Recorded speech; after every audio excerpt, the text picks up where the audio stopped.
Assalamualaikum warahmatullahi wabarakatuh. Sampai jumpa lagi teman-teman semua. Sampai jumpa lagi di channel Rumah Cerita. Kali ini masih ditemani oleh Pak Tono. Pak Tono kali ini akan membacakan cerita kiriman dari Pak Firman.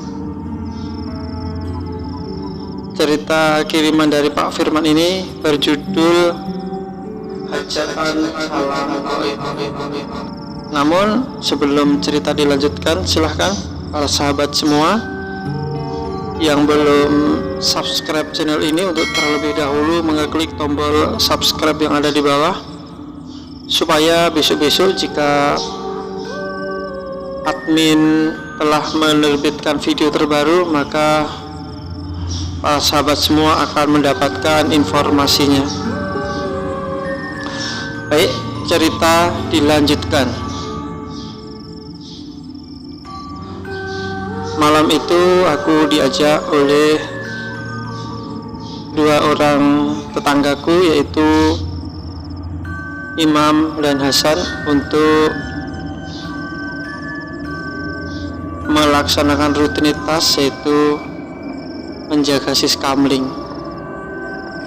Ya, semenjak 2 bulan ini memang di kampungku ini kegiatan jaga malam atau pos kamling kembali diadakan, karena memang dalam masa-masa sulit seperti ini ada aja warga yang kehilangan barangnya, sehingga atas inisiatif warga yang ada di situ, kembali saat ini kita menggalakkan ronda kembali. Oh ya, namaku Daus, dan aku di ronda ini aku diajak oleh tetanggaku yang bernama Imam. Saat ini ada kurang lebih 6 orang yang ikut berjaga-jaga, termasuk salah satunya adalah bernama Hasan.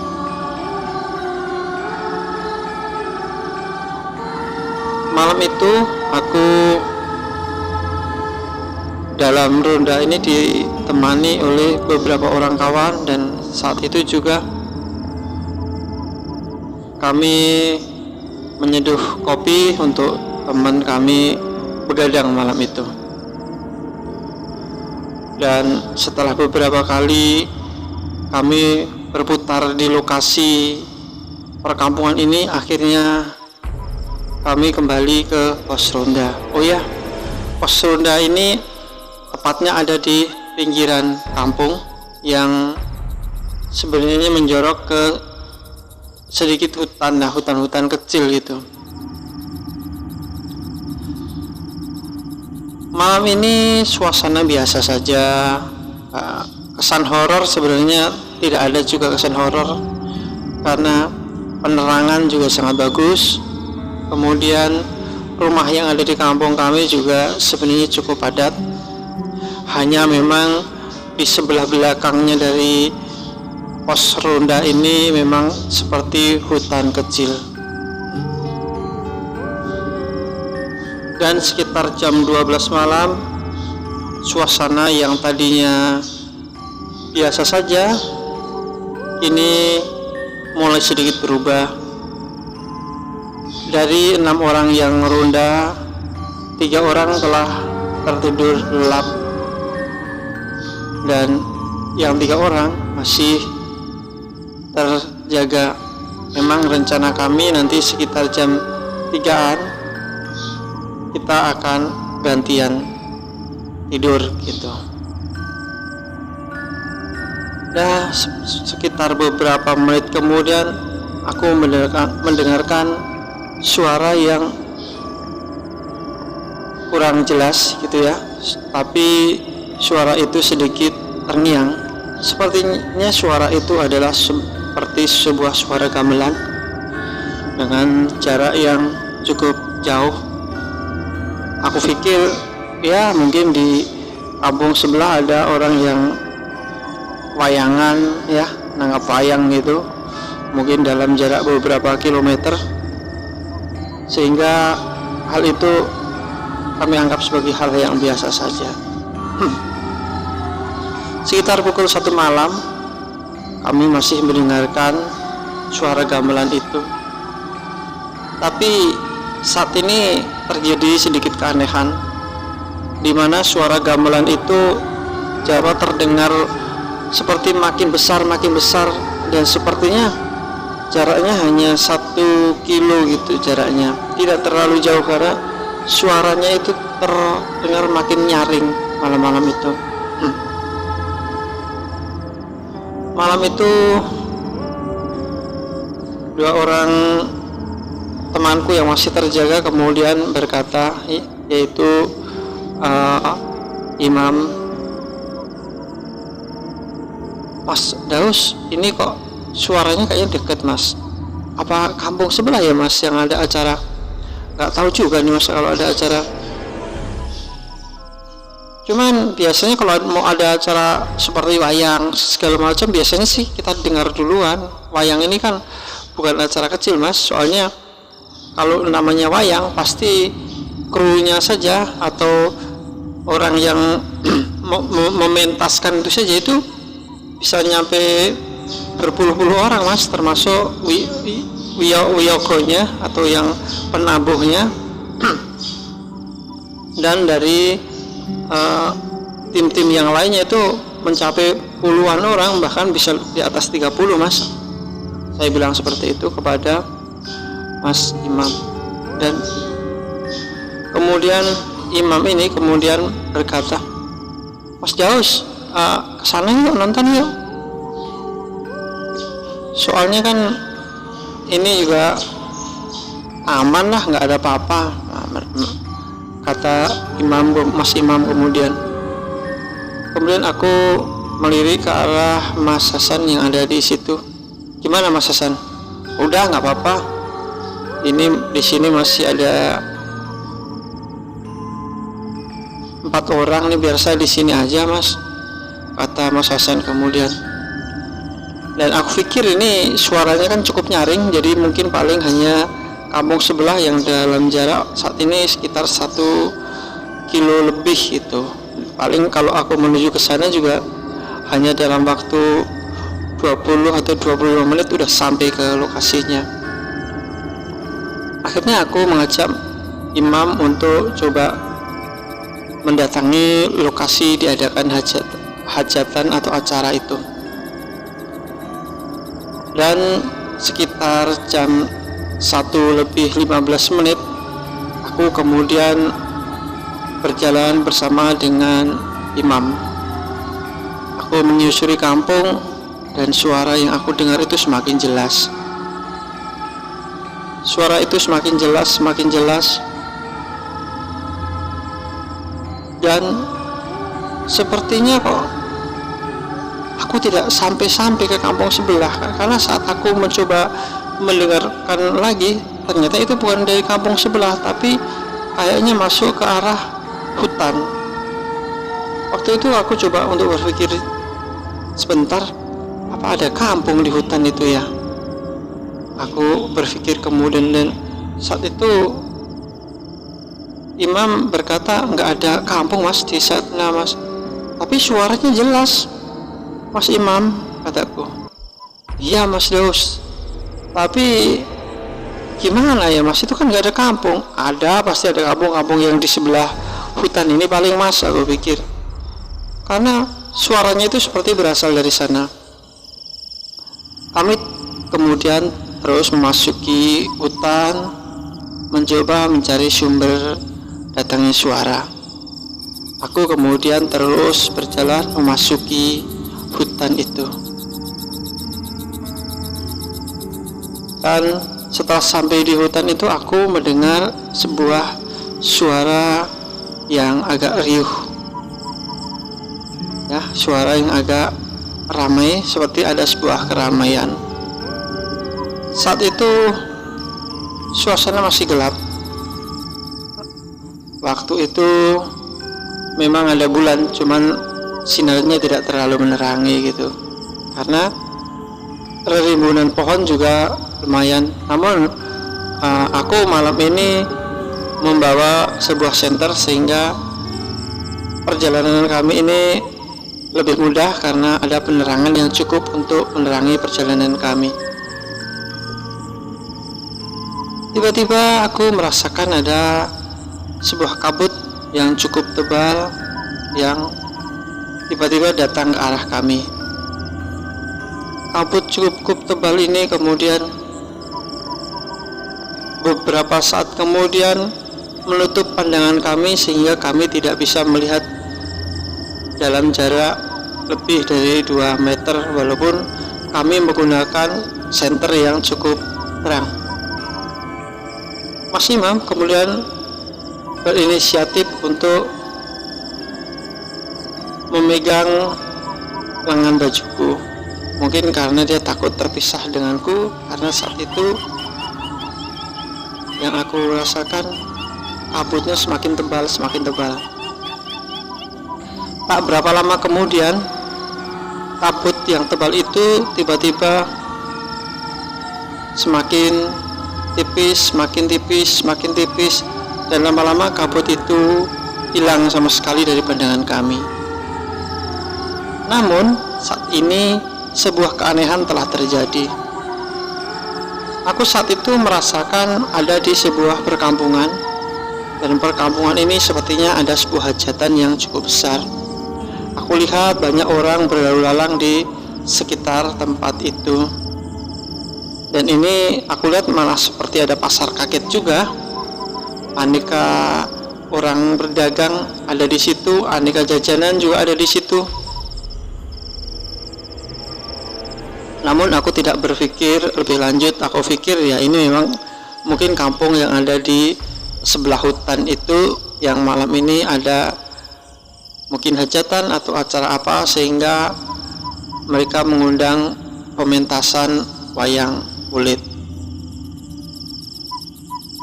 Aku kemudian datang ke tempat yang sepertinya sebuah pementasan wayang kulit, dan saat aku lihat di sana benar, ternyata di situ ada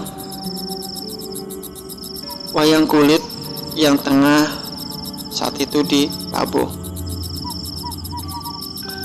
Ketika aku datang ke tempat situ, saat itu kalau di wayang kulit itu ada namanya goro-goro. Goro-goro itu adalah adegan-adegan lucu antara Semar dan anak-anaknya gitu ya. Kemudian kami berdua menonton acara itu dengan sama sampai mungkin ada 1 jam lebih aku dan Imam menonton wayang yang ada. Saat itu aku melihat para wiyoko itu yang menabuh gamelan, dan segala orang kru yang ada di situ tampak biasa saja. Namun ada satu keanehan ketika aku melihat ke orang-orang yang menonton acara ini. Orang yang menonton acara ini sekarang tampangnya aneh-aneh gitu. Aku, kok horor ini, pikirku dalam hati. Saat itu aku melihat penampakan dari aneka makhluk halus yang benar-benar nyata di depanku. Dan ternyata ketika aku mencolek Imam, aku kemudian bertanya kepada Imam, lihat nggak? Imam kemudian, iya lihat mas. Udah diam aja. Dan saat itu aku kemudian datang ke arah sang penabuh gamelan.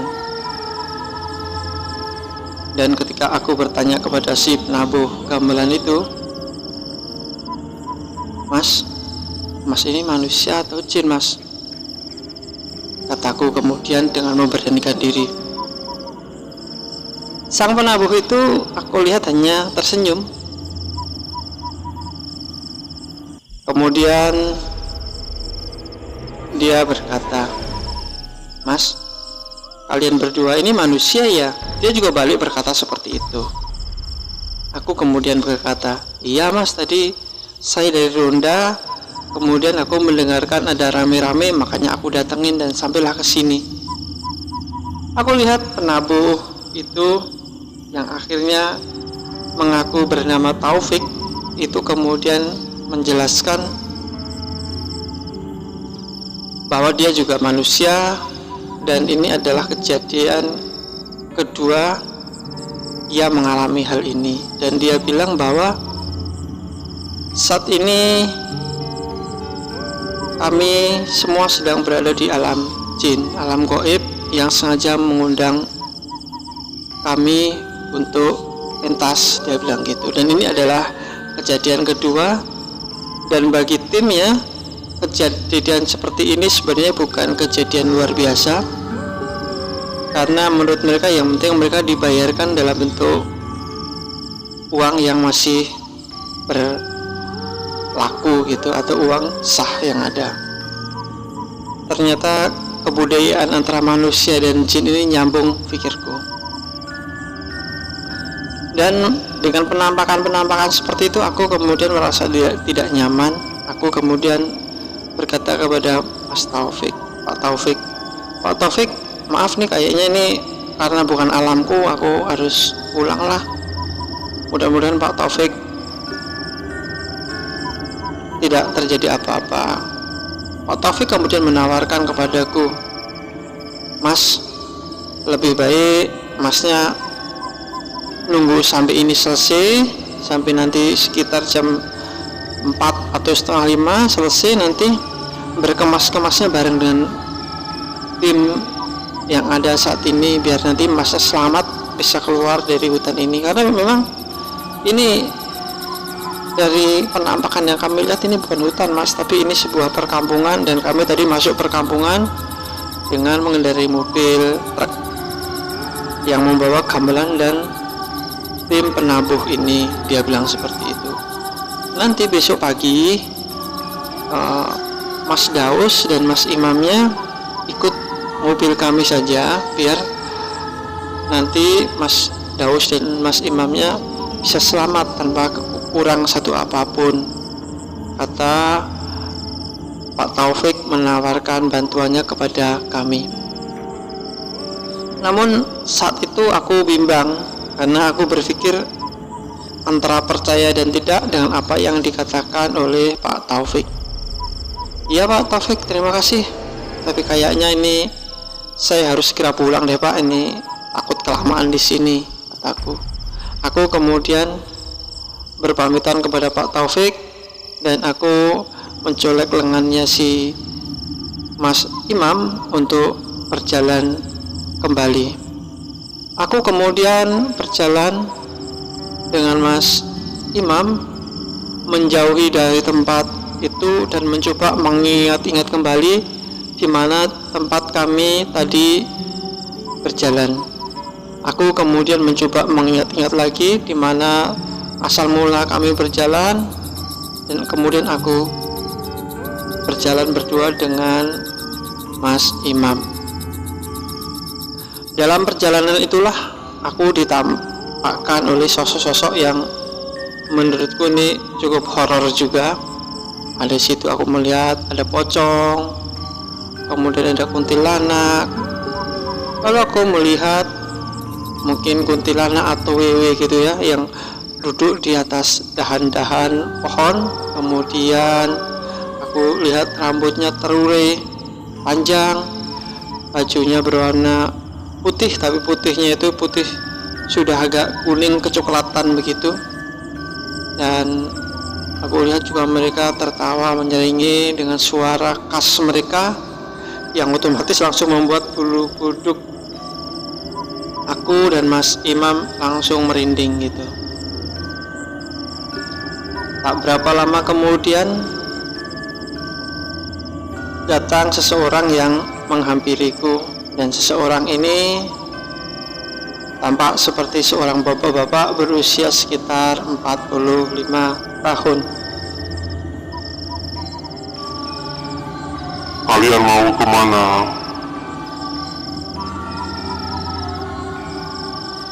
kata bapak itu kepada kami, "Ini Pak, saya mau pulang, mohon maaf nih Pak, mungkin saya salah nih kayaknya. Saya salah memasuki alam tadi, saya pas ronda.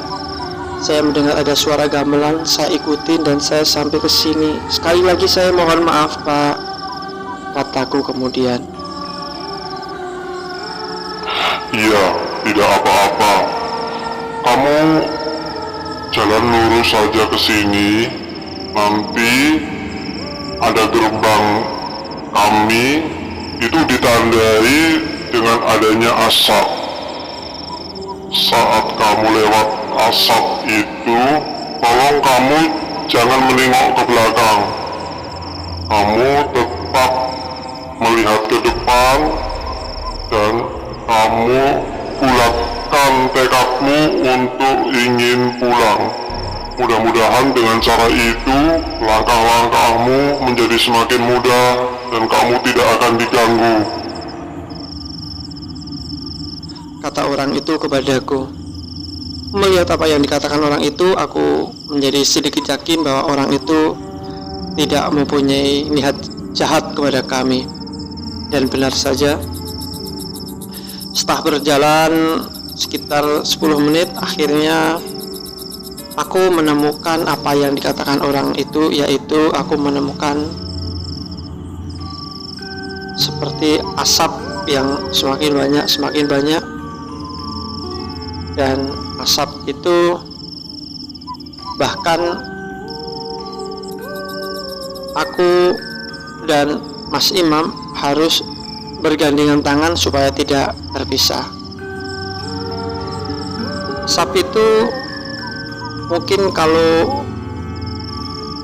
dihitung meter mungkin ada kali 20 meter, karena kami harus berjalan beberapa menit untuk bisa melewati asap itu. Dan ketika asap itu telah hilang, tiba-tiba kami masuk ke hutan yang ada di tempat kami. Dan di tempat itu aku sudah cukup hafal karena aku memang sering ke tempat itu, dan akhirnya aku dan Imam menyusuri jalan yang biasa kami lalui.